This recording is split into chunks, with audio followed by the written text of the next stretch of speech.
Hi, my name is Renuka Devi. Gudalur. நான் எப்போதுமே just Instagram video பார்ப்பேன். பிரியா மெஹந்தி கோர்ஸ் வீடியோ பார்த்தேன். ஜஸ்ட் நான் நம்பலை. சரி ஃப்ரீ தானே, ஜஸ்ட் அட்டன் பண்ணி பார்க்கலாமே அப்படின்னு சொல்லிட்டு அட்டன் பண்ணி பார்த்தேன்.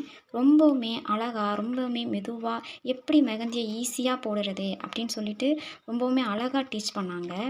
எனக்கு மெஹந்தி போட தெரியும், இருந்தாலும் ஃபினிஷிங் டச்லாம் எனக்கு எதுவும் தெரியாது. இருந்தாலும் ஃபினிஷிங் டச்லாம் எப்படி நம்ம போடலாம், எவ்வளோ ஈஸியாக நம்ம கற்றுக்கலாம் அப்படின்னு சொல்லிட்டு ஒவ்வொரு கிளாஸையுமே ரொம்ப அழகாக நுணுக்கமாக சொல்லிக் கொடுத்தாங்க. சொல்லிக் கொடுத்தப்போ நானே நம்பலை, நானே இவ்வளோ அழகாக போடுவேனா அப்படின்னு நானே நம்பலை. இருந்தாலும் எல்லா கிளாஸையுமே அட்டன் பண்ணி நல்லா அழகாக வரைஞ்சி எவ்வளோ என்னால் முடியுமோ அவ்வளோ பெனிஃபிட்டையும் நான் போட்டு எவ்வளோக்கு கற்றுக்க முடியுமோ அவ்வளோக்கு கற்றுக்கிட்டேன். இவ்வளோ ஈஸியாக சொல்லிக் கொடுப்பாங்கன்னு நான் எதிர்பார்க்கலை. பிரியா மெஹந்தி கோர்ஸ் ரொம்ப தேங்க்யூ மேம். இவ்வளோ ஈஸியாக சொல்லிக் கொடுப்பீங்கன்னு எனக்கு சத்தியமாக நான் எதிர்பார்க்கலை. நான் உங்களுக்கு எவ்வளோ மார்க் கொடுப்பேன்னு பார்த்தா 100க்கு 100 தான் கொடுக்கணும். இவ்வளோ ஈஸியாக சொல்லிக் கொடுத்துருக்கீங்க. ரொம்ப தேங்க்யூ மேம்.